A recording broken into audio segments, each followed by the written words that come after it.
দারুণ একটা জয় এবং সেই জয়ের পরে আসলে নিজেদের আবেগ অনুভূতি ধরে রাখা মুশকিল নিশ্চয়ই সামির ভাইয়ের জন্য। ভাই আসলে আপনাদের টিমটা আসলে যেভাবে টুর্নামেন্টটা শুরু করেছিল আসলে অনেক চড়াই উতরাই ছিল, আপস অ্যান্ড ডাউনস ছিল, শেষ পর্যন্ত দলটা ফাইনালে যেভাবে উঠলো পুরো জার্নিটাকে কীভাবে ডিসক্রাইব করবেন? জি, এটা আসলে life is all about ups and downs. এখন জীবনে উপর নিচ সবসময় থাকে, উপর নিচের জন্যই আমি হয়তো আজকে উপরে এত দূর এসেছি। আর নানা রকম জিনিস আমার আসলে বলে কিভাবে বুঝাবো শব্দ নেই আমার কাছে এখন। এটা চিটংবাসীর দোয়া, আল্লাহর ইচ্ছা ছিল, এই জন্য এত দূর আসতে পেরেছি। প্লেয়ারদের পারফরমেন্স নিয়ে কি বলবেন আসলে? তারা যেভাবে স্পেশালি লাস্টের দিকে এসে যেভাবে পারফর্ম করেছে, টানা বেশ কিছু ম্যাচ জিতেছে, এরপর আজকের ম্যাচটা তারা যেভাবে জিতলো লাস্ট বলে এসে। জি অ্যাবসলিউটলি, আসলে এখানে player all credit goes to them. যারা খেলেছে সবাই আমাদের এখানে যারা খেলেছে সব ক্রেডিট তাদের, আমাদের ম্যানেজমেন্টের।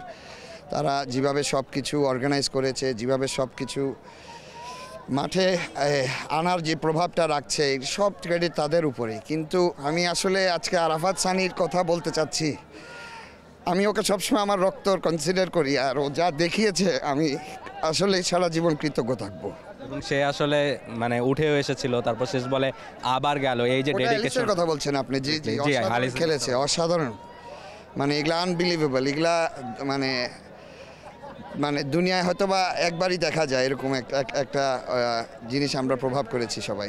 এবং ফাইনালে উঠেছেন বরিশালের সাথে ম্যাচ, ফাইনাল ম্যাচটা নিয়ে এক্সপেকটেশন কেমন থাকবে বা দলের প্রতি বিশ্বাস আসলে কত? এক্সপেকটেশন তো আমি সবসময় হাই বলি, আমি সবসময় মাঠে জিততেই নামি, বাকি আল্লাহর ইচ্ছা, আল্লাহ যেভাবে ইজ্জত দিবে ওটাই মেনে নিব ইনশাআল্লাহ। প্লেয়ারদের ফরেন প্লেয়ারদের পারফরমেন্সও যেভাবে, দুইজন পাকিস্তানি ব্যাটার যেভাবে ব্যাটিং করেছেন তাদের পারফরমেন্সটা নিয়ে আমাদের অ্যাকচুয়ালি আপনি জানেন হয়তো বা হায়দার আলী ইনজার্ড হওয়াতে হোসেন তালাত আমাদের বেঞ্চে ছিল, উনি এসেও আজকে সুপার একটা ইনিংস খেলেছেন। আর আমাদের ক্লার্কের অবস্থাটা দেখতে হবে, ওনার নাকের কী অবস্থা। এছাড়া সবাই আমাদের বিদেশিরাও লোকালরাও সবাই মানে অসাধারণ খেলেছে। এবং আমি লাস্ট প্রশ্নটা একটু আপনার কাছে করতে চাই, আপনি ম্যাচ দেখেছেন, কেমন এনজয় করেছেন এই ম্যাচটা?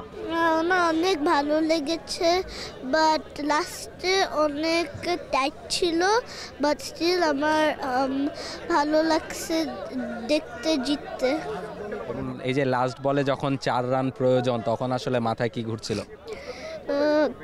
আমি একটু নার্ভাস ছিলাম ফার্স্টে, কিন্তু কখন ওই যে সব মেরে ফেলছে, আমি অনেক খুশি হয়েছিলাম।